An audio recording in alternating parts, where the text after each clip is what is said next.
So, here we are again. It's been covered quite a lot recently. I didn't get round to it. It's been nearly a week. Jennifer Lawrence. Now, for those of you who don't know, Jennifer Lawrence came out a year ago and basically said that she was the first female action hero when she did Hunger Games, forgetting way more franchises than probably she knows about. Terminator, Sarah Connor, and the Alien franchise, Aliens, Alien 3, Alien 4 Resurrection. We'll forget about the last two. But with Ripley, Sigourney Weaver, you could also add other people into that through different franchises. I think Jennifer Lawrence is a woman that has been told what to say.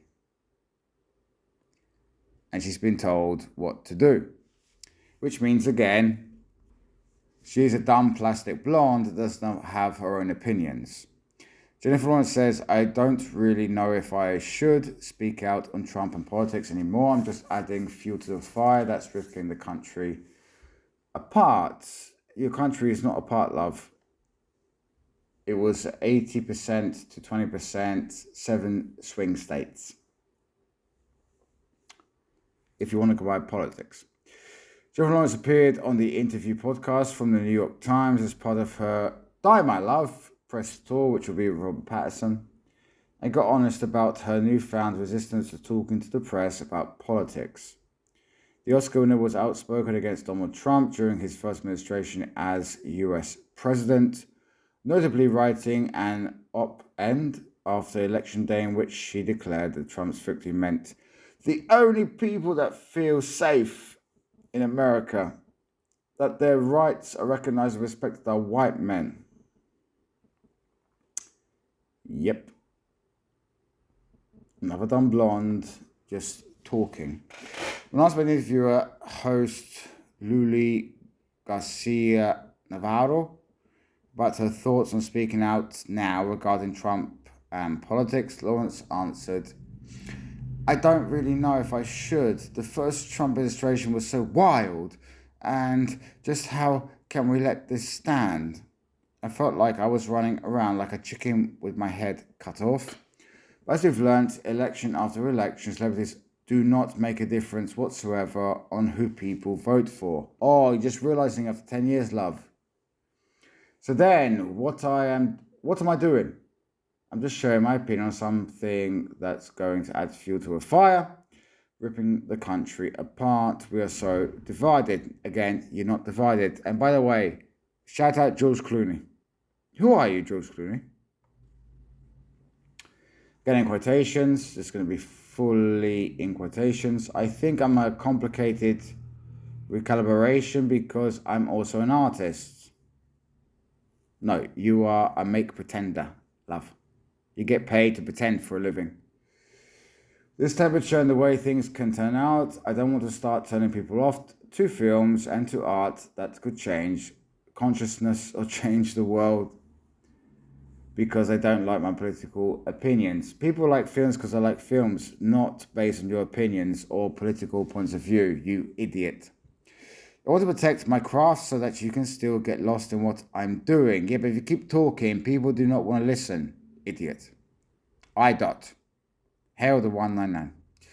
And if I can't say something that's going to speak to some kind of peace or lowering the temperature or some sort of solution, I don't want to be part of the problem. I don't want to make the problem worse. You watch these actors' faces who have had incredible careers and made incredible contributions, and then one half of the internet doesn't want to see their face anymore. Of course, we're going against the fans. I get so upset for those people and it feels so wrong. If you're going against the fans, what are you doing? I was saying that she's able to get across her political beliefs via her work. Nope. Lie. Prove me wrong. Such as the movies she's making and her production company, these projects include Bread and Roses, which follows 3 women in Afghanistan amid the effects of 2021 Taliban offensive, and the abortion documentary Zoroisky v. Texas. Again, okay. I've not heard of these projects, by the way. Again, in quotations, I try to express my politics through my work, she noted. A lot of movies coming out from my production company are expressions of the political landscape, and that's how I feel like I can be helpful. Was she the one that got more money than Chris Pratt for The Passenger? She got paid more because she demanded more. In that film, there's only 3 actors. There's her, Chris Pratt, and Michael, what's his name? Fishburne from The Matrix, and John Wick, and Mystic River, among other things. She then quiped, when asked if she regretted how she's handled speaking out in the past. Again, in quotations. Probably. I regret everything I've ever done or said. I'm going to take this zip drives out of all these cameras when I leave. The second term feels different because he said what he was going to do. This is a wrong quotation. I've seen the interview, guys. You can see the interview yourself. This is not what actually she said. We knew what he did for 4 years. He was very clear, and that's what we chose. Maybe I missed it. I could be wrong. Lawrence's press tour for Die My Love has largely been defined by her blunt reflections on her career, how the public turned against her brash personality and outspokenness. She told Vanity Fair in 2021 that she took a 2-year break from Hollywood because, in quotations, everybody had got sick of me. I'd got sick of me. In a recent interview with The New Yorker, Lawrence admitted that she understood why the public rejected her personality because she actually was annoying. No, you're dumb. Old interview, she expanded on the topic during her chat on the interview. Because you are making projects which people don't believe you actually have done. Did she go to Afghanistan to make this project? No. She's doing it because she thinks it will get people in. We do this all the time on YouTube. We grift. There's no harm admitting to it. That's what we do. But we don't get into this type of thing because people can see right through it. People are not stupid. In quotations. As horrified as I am at some things, like an old interview or something so cringe, I get it. I was young and nervous and defensive and awkward, Lawrence told Garcia Navarro. I remember when I was nominated for Silver Linings Playbook, great film by the way, somebody was like, everybody loves you. What does that feel like? I was like, it feels precarious. It's going to come down. That's just the nature of things. And then I feel getting my Oscar, and the next year I was waving to fans and I tripped on a cone, and to remember being like, that's it. No one's going to believe that I fell 2 years in a row. Everybody thought that meant everything that I did was fake and it was all a shtick. This is how it felt to me, that I got found out as this fraud. Well, you're a make-believe pretender, so it's possible. Laura explained that she grew sick of herself in part because, quotations, I was just sick of doing this, referring to the grueling press tour cycle. Last part, guys.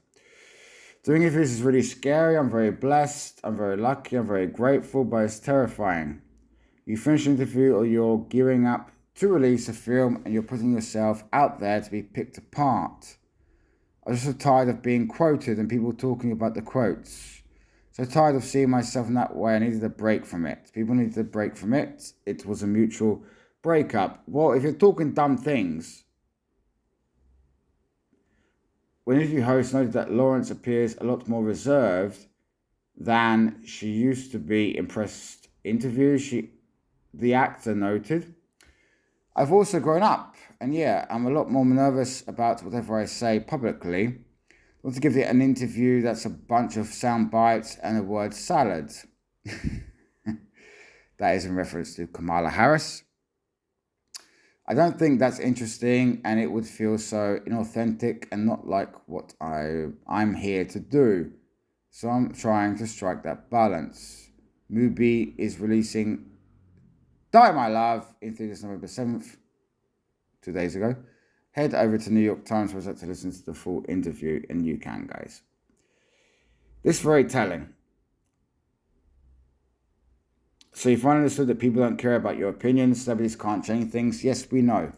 We know that.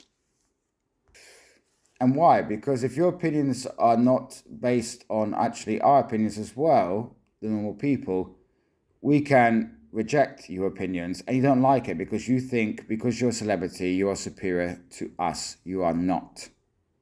We are the working class. We are the majority of people. Get that through your thick head. Let me know, guys, what you think, and I will speak to you soon. I'll see you on the next one. Talk to you later.